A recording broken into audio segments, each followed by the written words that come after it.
I had a lot of friends that were kantai, and I dated girls that were kantai, and also Matt studied it like a lot.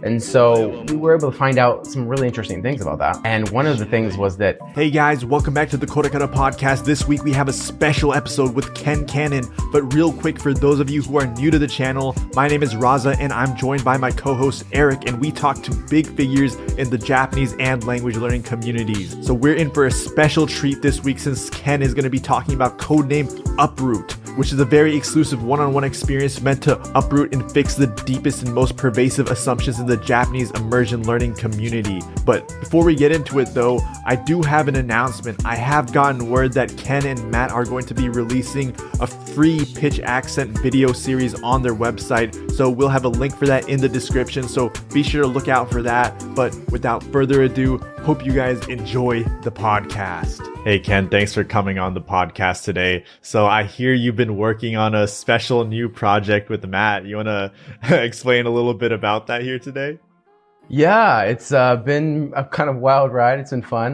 We've been working on this thing for like a year now, so I'm glad to finally be able to talk about it. Yeah, so we're working on codename Uproot. We don't have the official name out yet, but that's what we're calling it.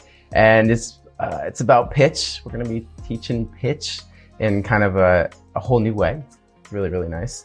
And it's the whole reason why we decided to do this is because when we both met each other, we both realized how good we were in terms of accent wise and pitch accent. And I've never really met anybody who's been as good as Matt. And he said the same thing of me. And so we're like, wow, this is really important. And we had these kind of like unique, talks about, experiences with Japanese people and how things are just so different when you talk to Japanese people, when you actually have pitch accent down. And so we decided, we're like, this is really, really important. This is too important to just not, do something about. And so we decided to work on this project. And so here we are. I see. Wow. I'm excited to start hearing about it. So is there, what can we first expect from the course? I mean, at this point, a couple videos have been released about information here. So tell us a little bit more. Yeah, so not a lot of information has been released. We've only released a little by little because we weren't ready for all this yet. So we just released a little bit. But first of all, what's really important, and I should definitely say this before we get into like the details of the course, is that it's definitely not for everyone, because it's definitely going to be like a high kind of premium course that we're working on. We can only we're doing a lot of live stuff. So we can only work with so many students hands-on, like, one-on-one. So we can't take like everybody. So that's one of the reasons why it's gonna, it will be expensive and it will be premium.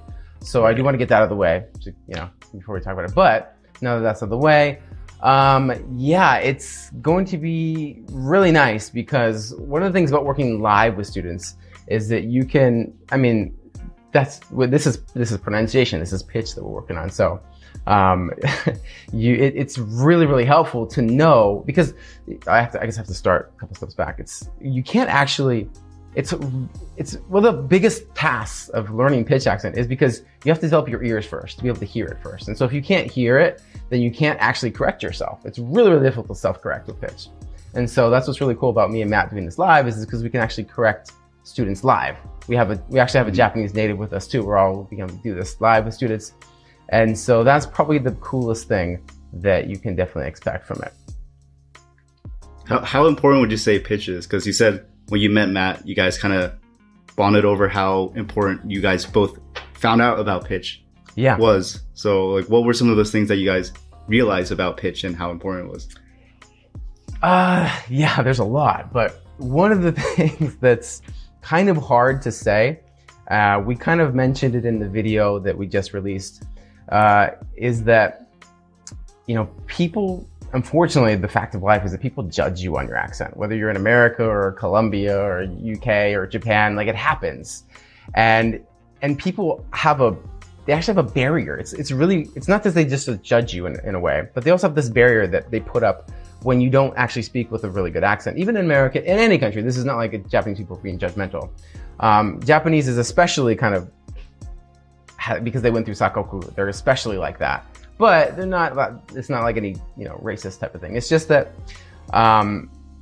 when you have a barrier with communication, it's not like you don't feel like someone's oh, this is my people. So for example, we met because we're both from California, and it kind of like, it dissolved a little bit of a barrier between us. It was like, oh, like you're my people. We're both from the same area. That's cool. And so it just made us a little bit more comfortable with each other. And we don't even have an accent, but that helps.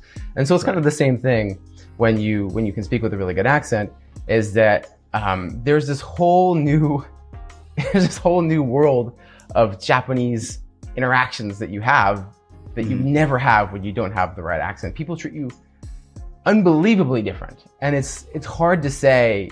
It's kind of, it feels bad to say it, but it's actually true. And this is the kind of thing that we wanted to get out, was that actually does happen. It happens a lot, and it's really unfortunate if you think like, oh, it's not a big deal. And it's not that hard to actually perfect your pitch accent if you know how to do it. It doesn't take, a Hercules effort. Herculean. I can't say that word. It doesn't take a very strong effort. If you know what you're doing, it's not that hard. So it's kind of a shame that people don't, put in the effort when it's such a huge reward that you get. Right. Did you ever have that experience of once you got better at pitch that someone treated you differently? Yeah. Both me and Matt have had several experiences like that, but one of my biggest experiences was actually not through me. It was actually through a third party. I was in LA for a long time, and there's this community in Torrance where there's a ton of Japanese people. Well, before the pandemic anyway, there was a ton of Japanese people. I don't know about now, but there was a ton. There was thousands and thousands, and so I got a chance to interact with a lot of Japanese people. And there was also a lot of foreigners who spoke Japanese that would hang out at these like meetups. We'd have barbecues. We'd have like different get-togethers. Huge Japanese community. So when we go there was one particular guy, I'm not gonna say his name, that I really remember really vividly. And he was so good at Japanese. He could read way better than I could. In fact, at the time, I actually couldn't read Japanese. It was really embarrassing. I didn't tell anybody, but we were like in a Japanese restaurant, and there was like these menus, and I couldn't read them. So I was just like, what do you guys want? People would ask me, what do you want to get, Ken? I was like, oh, whatever you guys are having. Like pretending I could read the menu. And so it was embarrassing, but this guy came and he was so good at Japanese. He passed the N1 like in his first year of study, and it's been 10 years since he'd been start studying, and his vocabulary is really good. And so he came, and we were hanging out in this group of people, and then all of a sudden, once he arrived, I was there hanging out with him. Like the whole kuki, like the whole bano kuki changed, like the whole air, the atmosphere changed. All the Japanese people all of a sudden started being really polite and reserved. It was weird. And they were like, oh, hello, Mr. X. We'll just call him Mr. X. How are you? Oh, that's great. And they were really attentive, and so like, it was almost like, if you ever had the experience where you're hanging out with your friends in like, at your friend's house, and all of a sudden you guys are hanging out and having a fun time, and all of a sudden their parent walks in. And then you're all like, oh, hello, Mr. Brandon, how are you? Like, that's what it was like. And it was like, why is everybody acting so weird around him? And they were all so polite. It was great. It was all the things that people describe Japanese as, like reserved, polite. They have this bubble, and that happened for a while. And then slowly but surely, like the Japanese people would leave. So we're like at this event, and so they'd walk away. And then it was just like me and him. And it was just two foreigners, and we ended up speaking English. But then I walked away. I went back to the group of Japanese people, and then they're like, hey, Ken, what's up? And then it was like normal again. They were just like, hey, how's it going? I was like, oh, okay, that was weird. I wonder why that happened. I didn't know what was going on at the time. I didn't even know pitch existed. But I just knew something was strange, very strange. And so that was like my first experience of saying like, what's happening? I asked them later, this was like, a couple weeks later, I was like, why don't you guys like Mr. X? And they're like, oh, he's cool. Like, isn't his Japanese amazing? And they're like, yeah, he's pretty good. I'm like, what do you mean he's pretty good? He can read all these kanji. I'm like, yeah, that's great. Like, and they wouldn't tell me, but finally they mentioned this one word. They were like, oh, it's like, so what's wrong? And they were like, oh, it's intonation kana. They're like, it's his intonation. And that's the word the Japanese people use to describe pitch accent. And I'm like, oh, what the hell is that? That sounds scary. I've never heard of this. And so that was my first like introduction to intonation. It's also simultaneously the first introduction to like, oh my God, this really matters, how people treat you so differently. So I thought you were going to reveal that guy was Matt. No. I didn't know Matt back then. But yeah, no, he was a guy in LA that I met. We're actually still friends to this day. Actually, I really like him. He's a great guy, and so I don't hate him or anything, but I just don't want to mention. That's probably why I don't want to mention his name. So I see. So you would say his kind of lack thereof of kind of proper pitch accent kind of made it difficult to difficult for him to assimilate into that group? Yeah, it was so sad because he's obviously studied for like a decade and that's a long time. Right. And there was this weird barrier. And it wasn't just him. It actually, since I was in LA, there was a ton of foreigners. So I kept meeting foreigners that were really good at Japanese. And again, this was it was like 2012. So this was back before pitch was really a big thing. And similar experiences, like the Japanese people, we would have parties and then like I'd notice like they weren't there. I'm like, why didn't you invite Mr. A or Mr. B? And they're like, I don't know. And they would like dance around the topic. And so I was like, what's happening? Is this the intonation thing again? Oh my God, this is terrifying. So ostracized. Yeah, and he was such a cool guy. I really like him. I still love him to this day. So it was such a shame. So that's, yeah. Yeah, you got to feel bad for Mr. X there as well as Mr. A, B, and C. They they unfortunately did not make the cut. And I guess we're going along the line of pitch accent and how it really gets you to that next level really of interaction, right? So when it comes to your personal pitch accent, how did you develop it? Oh yeah, of course. So I was really unique, and I found this out when I met Matt for the first time, was that I actually, I didn't know this was weird. He told me this was very strange. I told you earlier that I didn't know how to read for like the first, I don't know, what is it, like 6 years of study. And so all I did was this audio immersion, right? Mostly with anime. We've talked about this on the last podcast, how I learned Japanese, but I actually didn't do any reading. I did go through the kanji, remember in the kanji Hisei book, like in my first 3 months of study, but then I forgot it all because I didn't read at all. I didn't read anything. And so I just did audio immersion. And so by 2012, when I went to LA and I met all these Japanese people in this big community, my pitch was pretty good. And I didn't even know it existed, but I found out later that it was really, really good. And that was the kind of like the thing that set me apart from, other foreigners that were in the area. And so when I met Matt, he was like, no, dude, that's not how we do immersion usually. Usually most people read a ton. A lot of their immersion is from reading visual novels, manga. It's just easier. Reading is easier. I used to watch anime with subtitles and I'm like, what? That's not easier. And so we had this disconnect. I was like, oh my God, that's crazy. So we learned in two kind of different ways. Even though we both did immersion and input, I was completely, auditorial, and he had a mixture of audio and reading. And so that helped a lot, and it got me to about 90% good. And so it wasn't until I met this one girl. Every despair always starts with a girl. I met this one girl, and she was particularly harsh. She was from Tokyo, and I had hung out with a lot of different people from Osaka and stuff. And so the accent is a little bit different, but we can talk about that later. Anyway, these are my excuses. This is why my pitch wasn't really good. Anyway, but I met this girl and she was super shocked. She was like, "What's wrong with your Japanese today?" I'm like, "What?" We're on a date, so it wasn't it was the two of us. We're eating, and she's like, "What's wrong with your pitch?" I'm like, "What are you?" And she didn't say pitch. She said, "What's wrong with your Japanese?" I'm like, "What are you talking about? It's the same as always." I'm trying to play it off as cool, and she was not letting me play it off. I was like, "No, it's fine." What do you mean? She's like, "Yesterday you were so much better." I'm like, "What are you talking about?" I didn't know. I had no idea what she was talking about. I was like, "What are you?" It was so frustrating. And then, she just teased me about that the whole night, and then she left. And I was like, what the hell? What's going on? That ruined everything. And things didn't quite work out with that girl. I'm not going to blame it on pitch, but it didn't. So then I met a different person. And she was much nicer about my pitch. No, I'm kidding. But I asked her, I was like, hey, so there's this thing called intonation. Can you do me a favor? I want to ask you if you can do me something. So we started living together, and I was like, okay, so we're gonna live together. I want to see if you could correct me whenever I make a mistake, forever. And if you do that, we'll make a point system. So we made a point system. We put it on the refrigerator, and every time I make a mistake, write it down. And, that'll be points, and then we can exchange it for cool couple things. I can buy you something, or we can go on a date, or I can give you a massage, or something, cutesy couple things. But, right. And she was like, oh, that's great. And so she was like, yoshanai. She just destroyed my pitch all day. It was I couldn't even talk. Every 3 sentences was no, that's wrong. I'm like, oh, God. And so she would do that. She did that for, she did that terrible thing to me for like 5 years. Right. And that was that's how I first got really good at pitch, just natural like corrections when I'm speaking. And my thought process was like, okay, my pitch is pretty good. This is a unique situation. Usually most people don't start with pretty good pitch. So what I want to do, it'd be more productive for me to find what's wrong rather than, redo everything. And so that helped a lot. After that, I did go ahead and study pitch like formally. I bought, the textbooks that everybody knows about, or the dictionaries that everybody knows about.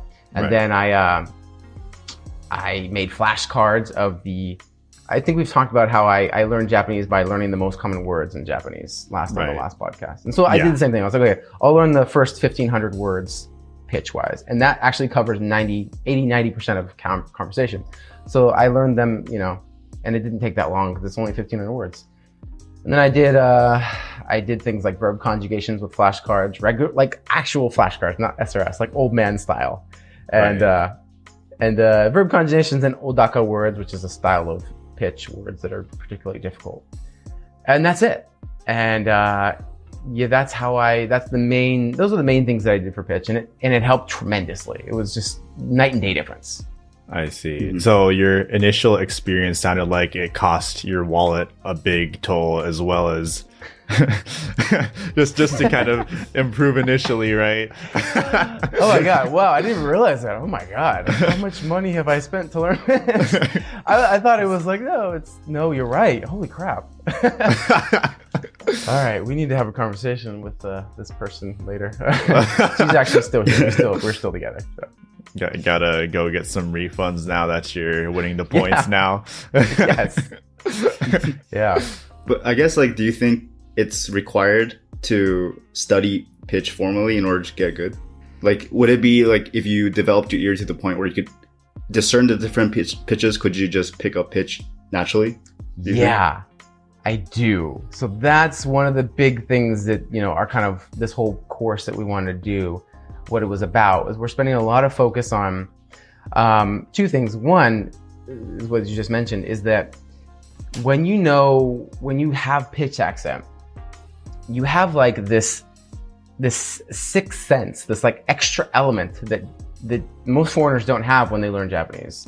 So Japanese people, they know pitch accent exists since they're a baby, because the way the human brain works is that you're able to hear all sounds within the first couple of years, and then it's like if you're born in Taiwan, or if you're born in Japan, you hone in on that language's words in the first couple of years, and the kind of window for you to be able to hear everything, to have perfect pitch, is the way they call it, closes. It kind of closes gradually. There's not a hard stop, but anyway, it closes, and that's the advantage Japanese people have when they learn Japanese. And as foreigners, when we go in and learn through our Genki textbooks, or not to knock Genki or anything, but when we learn just regular style, we don't have this power that Japanese people called pitch. And so it makes it so much harder for us to discern words, even when we're immersing, even when we're inputting. It's this extra power, this extra lift that allows you to learn way easier and way better and way faster when your ear can actually hear pitch, and you approach Japanese from that way. So that's kind of the one big misconceptions a lot of people get. And so that's one of the things that we definitely believe in. If Japanese people have this sort of sixth sense, why do you think when they learn English, why is their intonation all wonky? It's not necessarily that their intonation is wonky. It's usually that their pronunciation is pretty bad. And so it's probably the same reason. They have a good sense of pitch. I don't want to go into super technical stuff, but English is a stress-based language. So we have stress accent when Japanese has pitch. And so it's a different system, even though they're kind of similar, but it's a different system. So that's one. And then also the pronunciation of words is usually what Japanese people mess up a lot. And that's a whole different problem, but they have a limited set of sounds that they make in Japanese. It's actually one of the more limited languages in the world, where English has a much more broad set of sounds that we make. And so we're able to move our tongues in the way that we need to in order to pronounce Japanese, not necessarily pitch-wise. But Japanese people can't do that with English. So that's kind of probably what's going on. And I guess earlier you talked about how in Japan there's different dialects where they have different pitch accents, like Osaka and Tokyo. Yeah. So what do you think of people who say it's not important because of those? Because there are these different dialects? And would you recommend people to like choose a specific dialect they like and study that? Good question. Yeah. So actually, Matt has done a lot of research into this, and I think, I don't know if I mentioned this, but I had a kind of a Kansai. Kansai is the western side of Japan, for just people who don't know. And then Kanto is the eastern side. Kanto is usually the standard dialect. Anyway, I had a Kansai kind of like, I had a lot of friends that were Kansai, and I dated girls that were Kansai. And so I had this like Kansai like accent weird thing going on. And also Matt studied it like a lot. And so we were able to find out some really interesting things about that. And one of the things was that Kansai and Kanto pitch are not as completely different systems as everybody, or as the English world thinks they are. They actually come from the same system. And Matt is much more versed on this than I am. But from what he's told me is that, and from what we've talked about, is that, you know, there's like standard deviations. So for example, in Japan, the hardest accent is Kansai right now. There's like a map. It'd be cool if I could like have a map superimposed on this moment. There's a map where there's colors and there's like Japan, and in the middle there's orange, and then it goes out to blue, and then it goes out to white. And the middle of the orange is Kansai, and then out here is blue, and then out here is white. And this is like Hokkaido and like, I don't know, where's the other one? Like Oita or something. Yeah, over in Kyushu somewhere.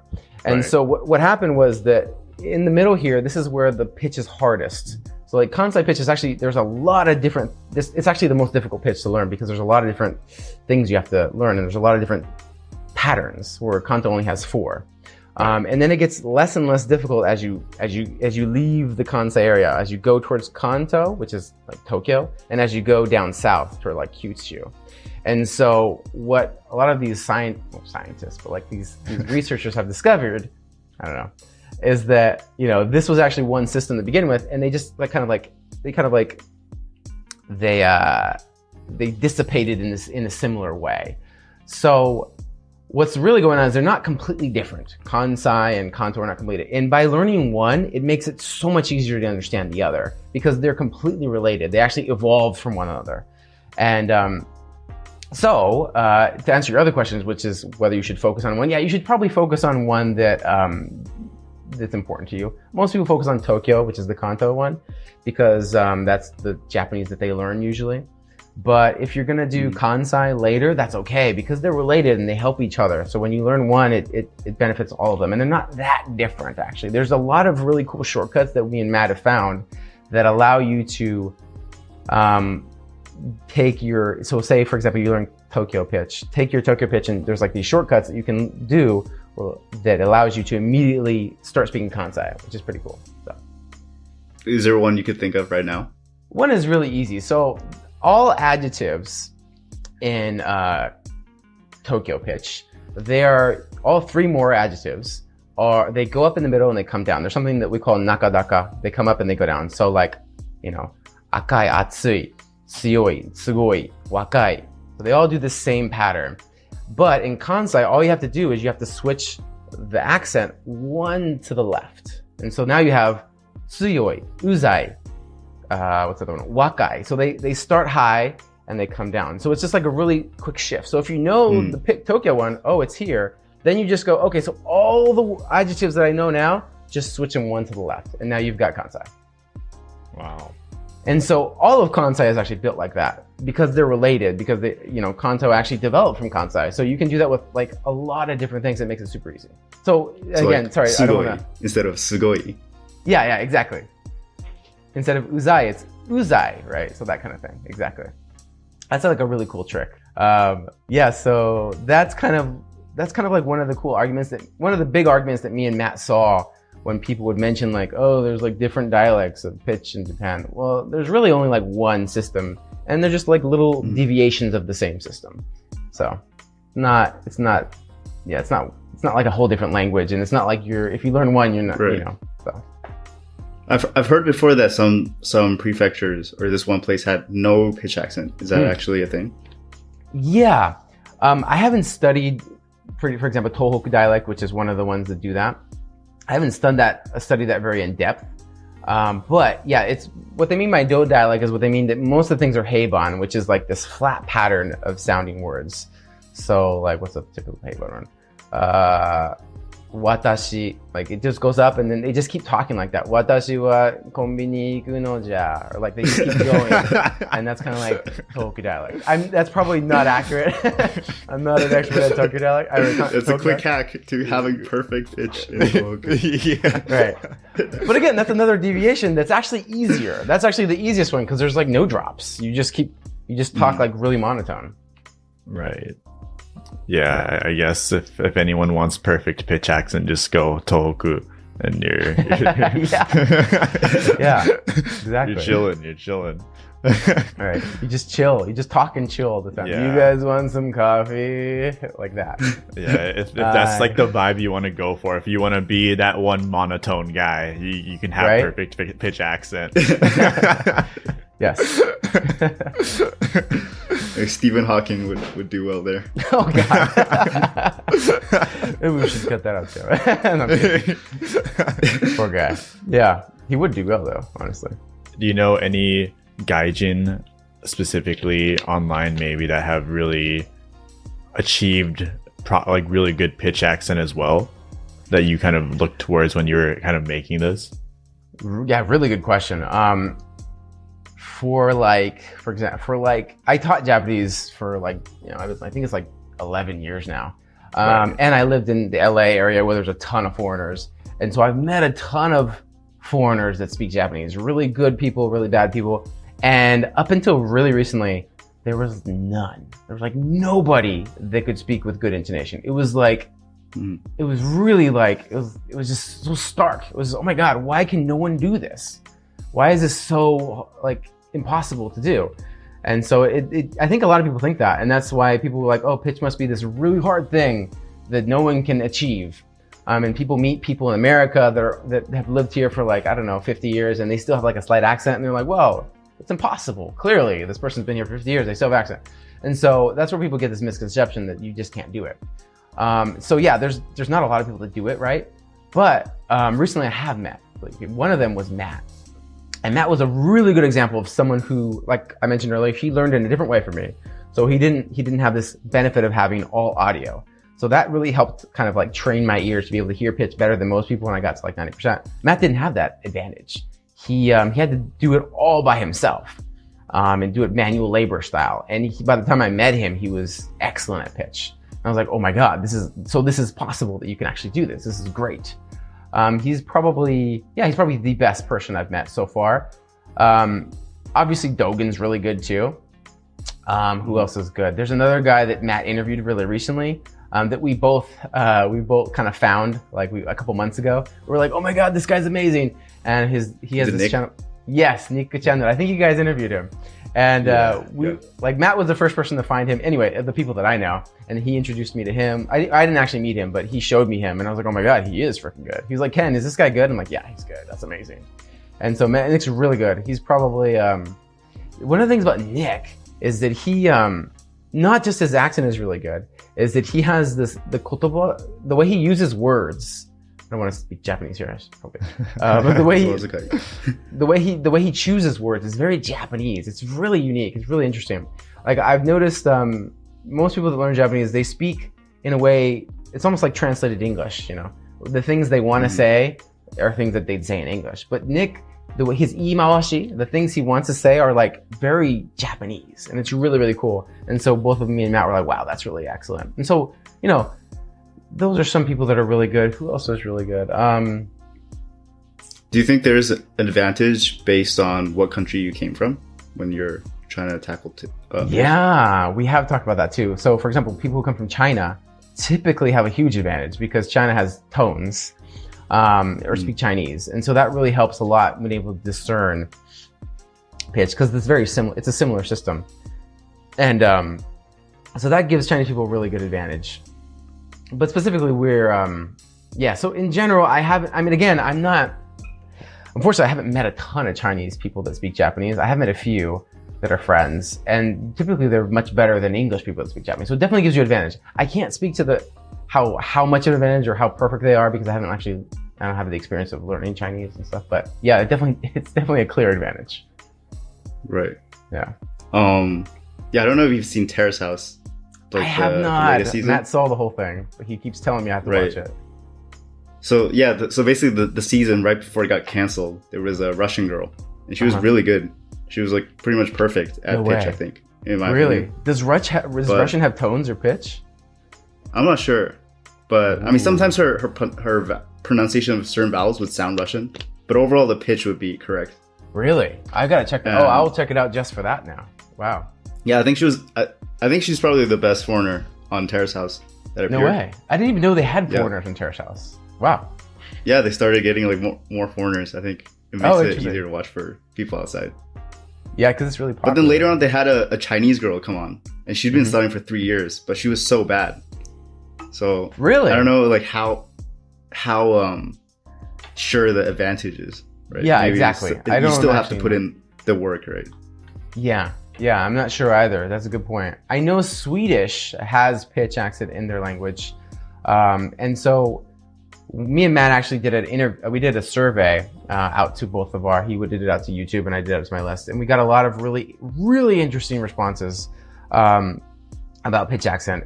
And one of the big things that came up a lot was people that were Swedish had this kind of interesting advantage where they could hear pitch. So they would mention, people that were born in Sweden. They would respond to the survey. We'd ask them things like, how hard is pitch, or do you care about pitch? And they're like, yeah, I could hear pitch. It was really good. It was much easier than most people. Of course, they still went on to mention though that, like, even though I can hear it, I can't reproduce it. What the hell's going on? And so it was really interesting. But yeah, so but that's the clear advantage, obviously, that they can hear it, because that's step one. Right. Yeah, it's hard to tell if there really is an actual advantage. It always seems like it comes down to putting in the work, and if you don't, I mean, it's not like it's it always seems like it is an even playing field versus someone has a stacked deck, right? So there is one type of person that actually, I think they have a stacked deck. I really do. Yeah. I have a couple students in my classes. Korean? No, although they may have some advantage as well. But someone who has something called zettai onka, which is perfect pitch. So I have a couple of students that are actually, like prodigies. This guy's like a prodigy at violin, and since he was a baby, he has something called perfect pitch, which is that he can hear a key on a piano and know exactly what key it is and be able to reproduce the music just by hearing it. It's like this natural talent that some people are gifted with. And he has it, and it's very obvious when I teach him. When I've taught pitch before, actually, like very, very small like class, like small little like 3-day specials. I haven't taught like a big course. But when I do it and he's in the class, he's like, okay, so which octave is that? Like 5 from F9.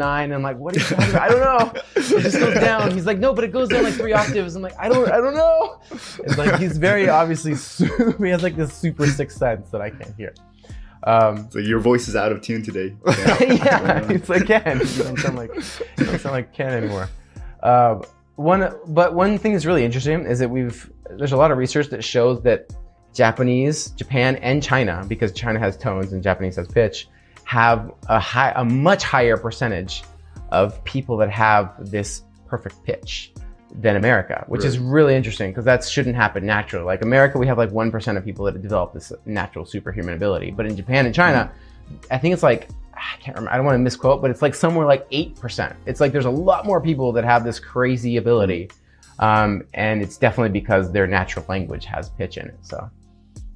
Yeah, I've seen that statistic before. Oh, you have? I think that's probably true to a certain extent, but I think there's also another factor, which is in countries like Taiwan and China, and maybe Japan. Yeah. There's a very strong emphasis on like musical training for children when they're young. That's a good point. Everyone plays piano. That's such a good point. Has to like taken some instrument. Yeah, almost like I have a ton of like, people from China, friends that are from China, and not just, it's like second generation Chinese people. And yeah, like their parents were from China or from Taiwan, and they all play piano. It's pretty crazy. Yeah. So that could be true. That's a good point. I didn't even notice that. But anyway, yeah, I mean, step one, learn piano. Step 2, learn perfect pitch accent. Don't give away my course details. Stop, guys. Shoot. All right, gotta keep it down. Gotta keep it down. I told you about this before we went on live.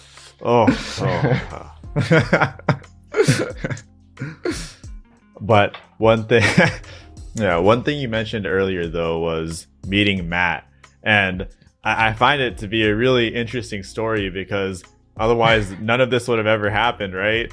We wouldn't be sitting here talking about Project Uproot.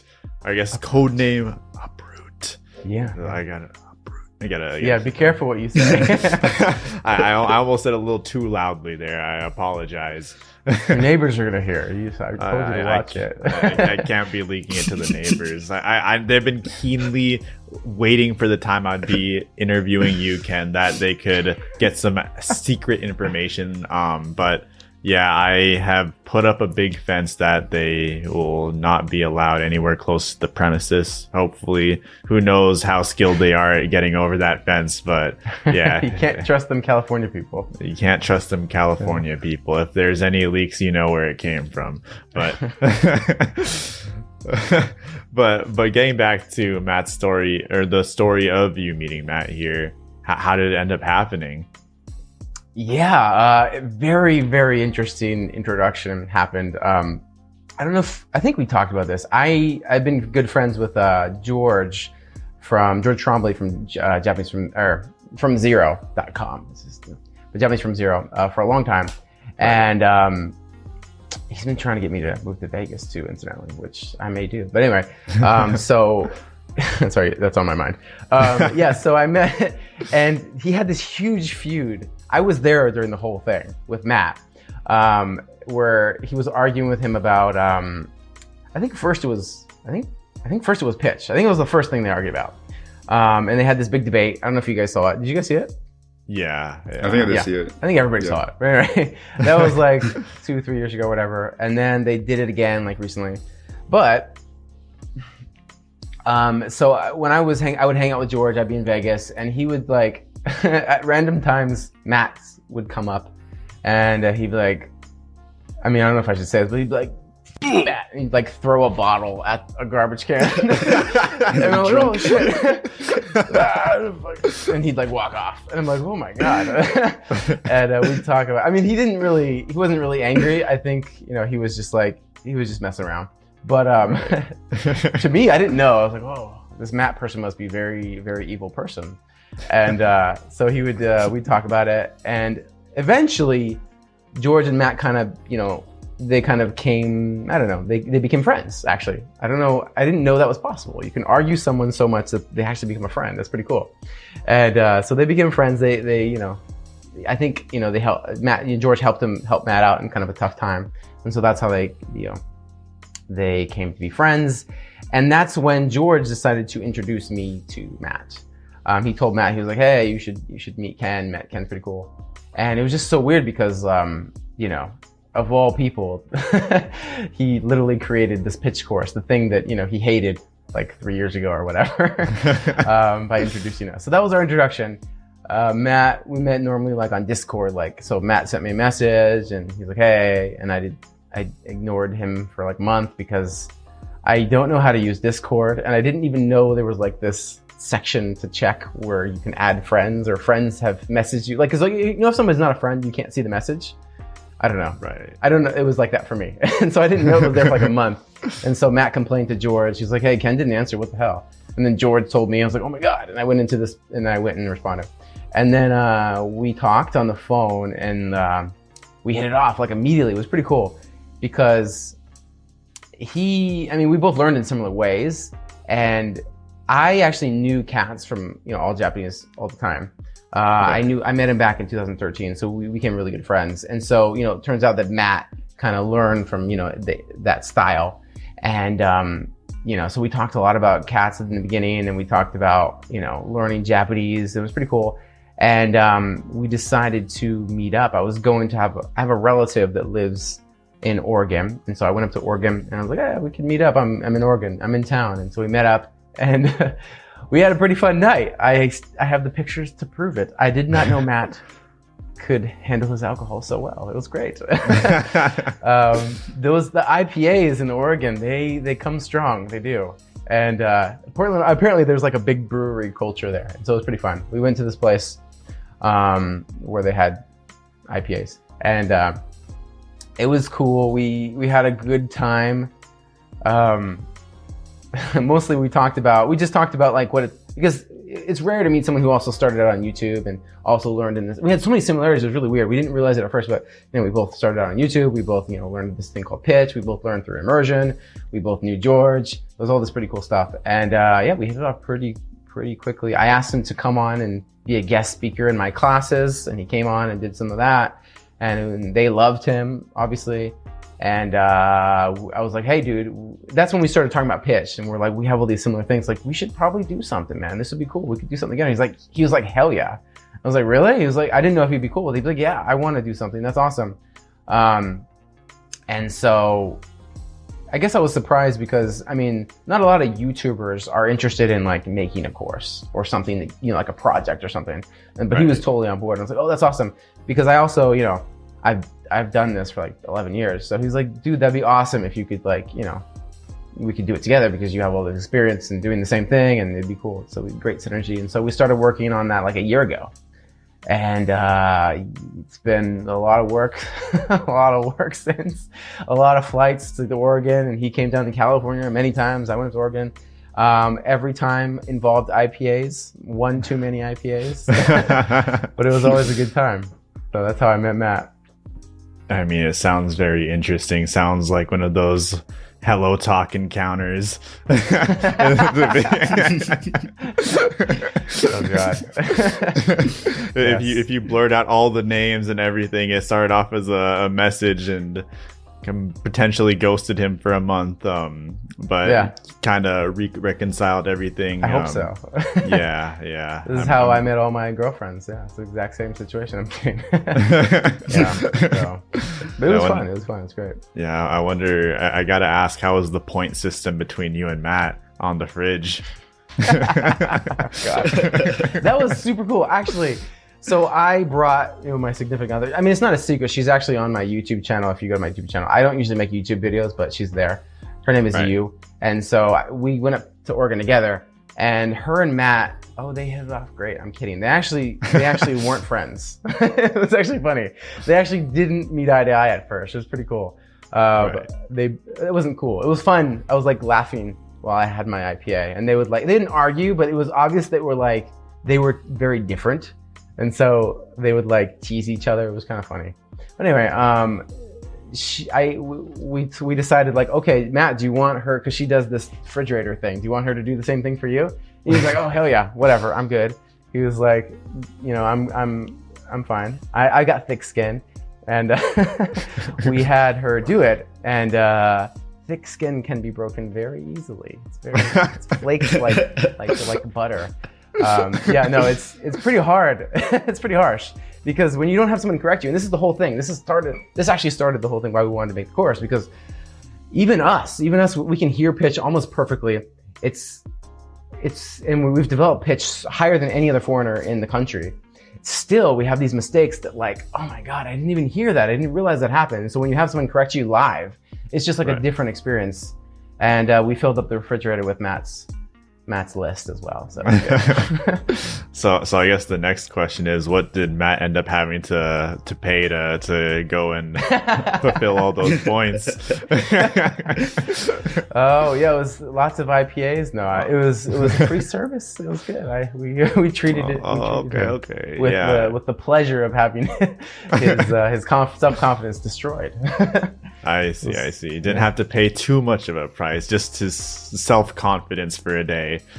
Right. But no, I don't mean to say that his pitch was terrible. His pitch was amazing, obviously. That's what we hit it off. It's just like, there's things that you can't hear, by yourself. And so it's an advantage that, it's great to have.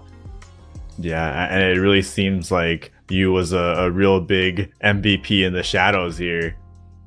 Oh, me or him? No. Your girlfriend or. Oh yeah.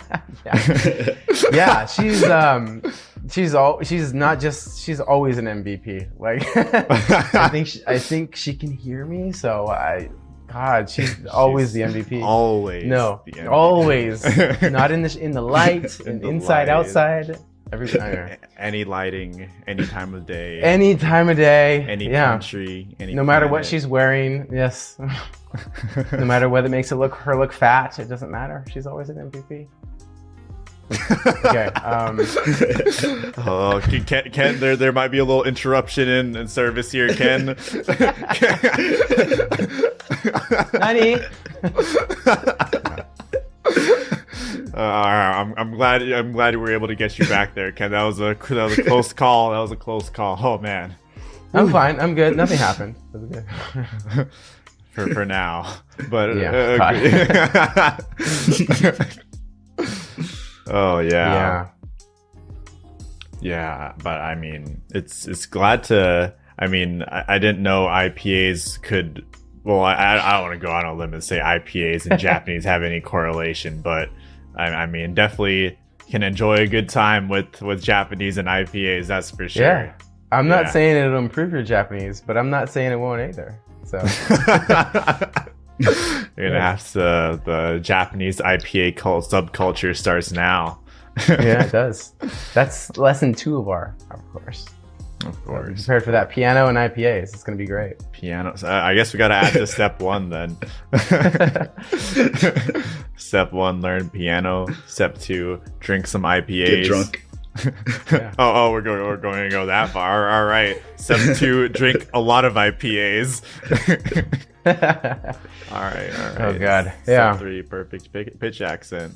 Maybe add the course somewhere in between step 2 and 3. Who knows? Yeah. But don't forget to send me lots of money. That's step 0 actually. Before you do all these things, because I invented the IPA system. So don't forget that. No, you need the royalties. I need royalties too. Yeah. You need everything. Maybe that's just the only step. Just give Ken money. Oh yeah, you know what? That'll actually the shortcut to perfect fluency. Just $500. Yeah, you'll be perfect instantly. I'll put Ken's info on the screen right here. If you want to go send him $500, there will be. It's gonna magically happen. It's gonna hit you like. It's just internalized. It's how it works. Fish. It's literally. That's how Japanese people do it. Yeah. That's you can't actually see it. Ken's background is one of those Skype backgrounds. He's actually in the Imperial Palace right now because that's just how much money he received from Pitch. So actually I shouldn't have said that. Oh man. I may have leaked something important. We're gonna have to talk later. Yeah, we're gonna have to talk. Yeah. I guess one thing I wanted to ask was, who do you think is the ideal person to take this course? Because both you and Matt were 100% fluent before you guys decided to tackle pitch, right? And probably a lot of listeners are still learning a lot of grammar and words, and maybe not even taking the N1 at this point. Yeah. So who do you think is the ideal? That's such a good question. We on our survey that we took, we got that hundreds of times. It generally breaks down into two groups of people. Is people that are overwhelmed about pitch because they haven't learned anything. I have to learn kanji, I gotta learn grammar, I gotta learn vocab, and I can't learn pitch because I'm already got too many things to learn. It's crazy. I gotta learn about. And then because they're beginners, and then there's the group of people. There's another group of people, and they don't know that they exist. Each other exists. The other people group, literally 500 responses for this group and 500 for it's literally half and half. It's pretty crazy. These are the people that say, I've already learned 10K plus words. I've banged out my SRS. I can understand anime perfectly. Are you telling me I gotta go back and learn all those 10K words again with pitch? Oh my God, this is insane. I'm never gonna do it. It's impossible. And so it's kind of interesting, paradox here is because the people that are beginners think that, I wanna do it later and that'll be better. But then again, the people that are, masters or they already speak Japanese, they wish they could go back and learn it again. And it's being able to see both sides allows you to have kind of a little bit of perspective. And that is that especially when you hang with a lot of Japanese people and you realize that Japanese people actually do learn it first. And that's what allows them to learn Japanese so smoothly. Well, I mean, most babies learn their native language smoothly, but when you're missing that extra like element that you just can't hear, like imagine like, you know, you have your 5 senses. Imagine you just don't have like smell or you don't have eyesight. Like you're missing a sense that you can't hear this thing that exists. That allows all this you know, nuance and all this benefit of being able to hear things, and you don't have it. And so that's why we definitely recommend people to learn it for like when they're first starting as a beginner, because it'll actually help your immersion. So when you're immersing and when you're inputting or when you're learning Japanese in the beginning, being able to have this extra sense allows you to, you know, pick up on your stuff you're doing already, and it makes it easier, it makes it faster. And then the people that have already learned Japanese, like they're screwed. No, I'm just kidding. Because, you know, me and Matt have done it. So it's definitely possible to go back. There's a slightly different process you want to take. And that's another reason why we have the course, because like it allows us to kind of tailor it to like, okay, so the people who, you know, are beginners, they'll need to take these kind of steps. And the people that are a little bit more advanced will need to take these steps. A little bit different, but the fundamentals are the same. And so I think in general, though, it's better to do it first. I know it's better to do it first. I'm gonna be a little stronger there. Yeah. So, and that's one of the things that me and Matt, when we met, he's like, man, Ken, I wish I would have like learned it. I wish I would have done all audio first, like you did. And he mentioned that to me, and I'm like, no, I just did it because I was lazy, dude. Don't do that. And we were like, stop. And I wish I would have learned how to read because I wouldn't be embarrassed at the restaurant. And so we were like kind of like both jealous of like naimono nedari is how you say it in Japanese. We're both jealous of, what's it called? The grass is always greener on the other side type of syndrome. But one of the things that we found out by talking with each other was that like, oh, okay, so there is a clear advantage to being able to hear it when you're immersing. And so we definitely recommend it up front. I see. Yeah, I guess that's how babies learn pitch. Yeah, definitely. And so that's, if you want to replicate that process, which is kind of what, you know, input does, then you want to have all the pieces. It's also how babies don't embarrass themselves at the restaurant. Yeah. Can't read the menu. Step one, be a baby. Yeah. Oh man, we gotta have always embarrassing me.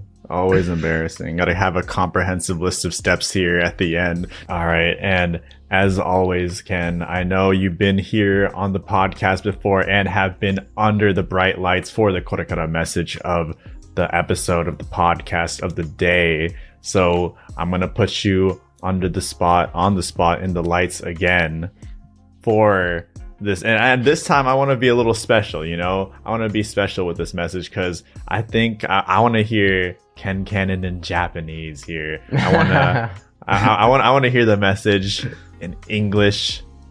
No, I'm just kidding. Not in English. We don't want anything to do with English here. Nothing, because this is gonna be the whole experience right here. So Ken, again, in the spot, in the lights, what is the message for the day? 何がいいのかな。とりあえずね、諦めるなというシンプルなメッセージですかね。もう何があっても、もう諦めるなっていうことかな。もっと複雑なものがいいかもしれないけど、なんか思いつかないや。ごめんね。